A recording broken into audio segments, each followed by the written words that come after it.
The Laws of Ascension, Chapter 71, Semifinals. After they finish eating, Lorik and Vera leave the black market. They walk back to the academy after changing under the night sky. Rowan and Sarah are both already sleeping in their rooms when they get back.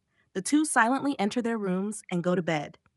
The next morning, Lorik is the first to wake up. He walks downstairs and sees it's just past 8. After he gets breakfast cooking, someone knocks on the door. He turns the stove off before answering it. "Hello?" Lorik asks as he opens the door. "Good morning," Leora says with a smile. Lorik steps back and motions for her to enter. Once she's in, he closes the door. "Breakfast is cooking. You can wait in the living room. The others are still sleeping," Lorik says while walking back to the kitchen. "I don't get a good morning back?" Leora asks jokingly. "Morning, sis," Lorik replies before entering the kitchen. She smiles wider before following him in. "Has your cooking gotten any better? I remember you starting a fire, cooking eggs for our mother's birthday," Leora says, causing Lorik to chuckle. "Yes, I've gotten better.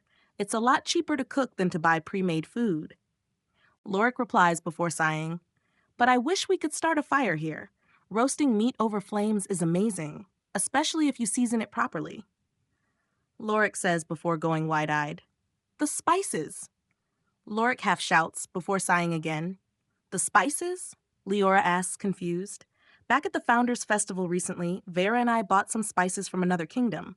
I had to leave on a task from Master for a month after. We agreed to wait until I got back to try them. But with my gravity law and you, it completely slipped my mind." Lorik replies, "What do you mean by me?" Leora asks as Vera walks into the kitchen. "Good morning," she says while stretching her arms. "Vera?" Lorik starts, ignoring Leora. "Do you remember these?" Lorik asks while holding the bundle of spices up. "Son of a! How did we forget about those?" Vera says, causing Leora to sigh. "How about whichever of us loses today has to use them to cook dinner tonight?" Lorik asks, causing her to nod. "What if neither of you loses? Or if both of you lose?" Leora asks. "Then we'll both cook dinner tonight?" Vera replies. "Why are we already talking about dinner? I thought tonight was my night." Sarah says while walking into the kitchen, "Good morning, and we're talking about using our spices. We bought them at the festival, but forgot about them. So we've made a bet that whichever of us loses today has to make dinner using them." Vera replies before holding up her bundle of spices.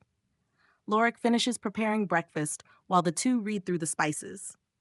They decide on what spices to use tonight and what the loser has to make.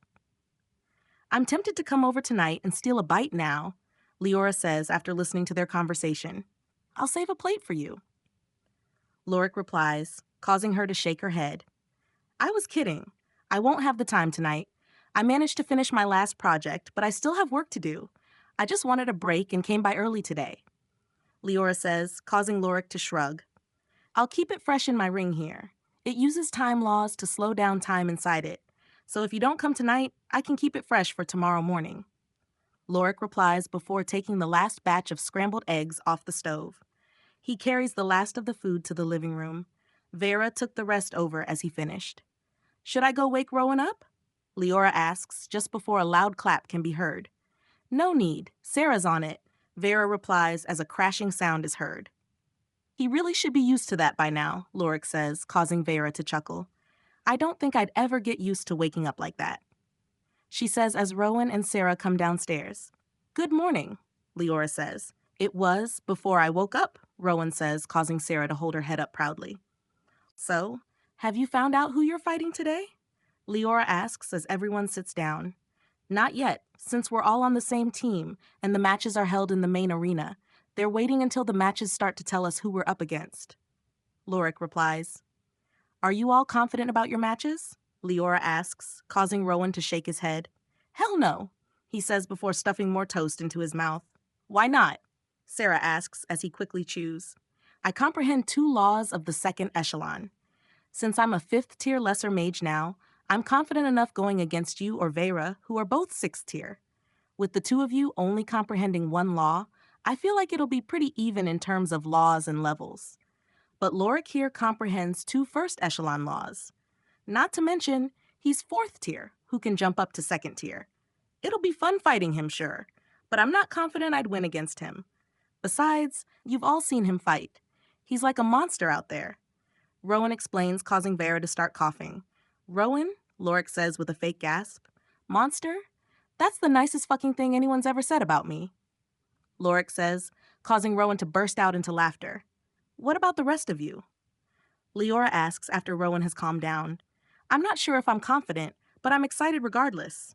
Vera replies, I feel the same.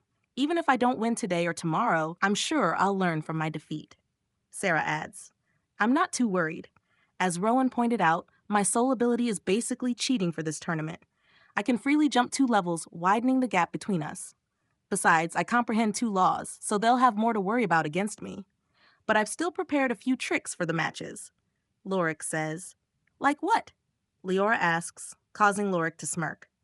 I'm not telling my opponents. You'll just have to wait and see during the matches. Lorik replies, causing Leora to scoff. I'm not your opponent. Why can't you tell me? She asks. You have loose lips. I can't risk you telling them. Lorik replies, You should know how well I keep secrets. Surely your little spy told you about how tight-lipped I've been. Leora replies, causing Lorik to laugh. I thought you didn't like me having my little spy? I don't, but I'm going to use it to my advantage whenever needed. Leora replies with a smirk.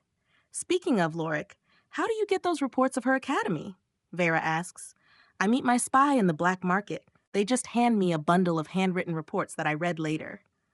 Lorik replies. So out of curiosity, not because I'm a princess, but what exactly could you get this spy to spy on? Like, could you have them spy on me or my father or anything? Sarah asks, causing Lorik to shake his head no.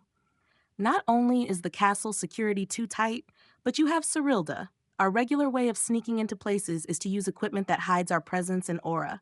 But Cyrilda could just sense us by the space we're taking up. Besides, doing so would cause a rift between the kingdom and the black market. It's better for us to just keep our distance and maintain this odd friendship we have now. That doesn't stop us from spying on other nobles, though. Lorik replies before their bracelets vibrate. Time to go, Sarah says while they turn the alarms off. They all quickly finish eating before getting up and leaving the dorm. They walk to the arenas and enter the only large arena. Inside is the same as the other smaller arenas. The only difference is that it's bigger. The stands and halls are wider, and the stage is almost twice the size of the other arenas. They all walk up to the stands and find Cyrilda and King Eldrin in the same place. Cyrilda told them to meet here, saying she'll use her law to take them down. Are you four prepared? After today, it'll be the finals. Cyrilda asks. Yeah, and Master, while we have a minute, I want to ask you something, Lorik says before Cyrilda nods, motioning for him to ask. How do people comprehend laws? Lorik asks. What do you mean? Why are you asking this now? You've already comprehended your law, so you should know. Cyrilda asks, confused. That's why I'm asking. Yesterday, Vera asked me about how I comprehended my law. After telling her, she said it sounded the same as when she and other demons comprehend their laws. Lorik replies as Vera nods in affirmation. Well, how did you comprehend your law? King Eldrin asks. I was just hunting some deer one day. I could sense how the deer would react when I made my attack. I felt that the one I had locked would die, and the ways the others would flee. To my surprise, they moved exactly as I had sensed. After a few more hunts like that, I realized it was a law. At the time, I had thought I just comprehended a sliver of the law without knowing. So I meditated and was able to learn my first spell and become a 10th tier lesser mage. Lorik explains. Eldrin looks to Cyrilda, who looks back at him, surprised. That is far from how humans usually comprehend laws. Normally, we have to first find and observe the law in nature. So if you wanted to comprehend a water law, you'd go to a river or the ocean. Then find a place where the law is concentrated. After meditating in close proximity to it, you'd be able to comprehend it. I'm doubting you were able to hunt while meditating, so it's likely a result of a law carrier. Cyrilda explains, but I never found a law carrier or tried to learn a law from it. Until I comprehended my law, I had no plans to come to this academy or learn magic. Lorik explains.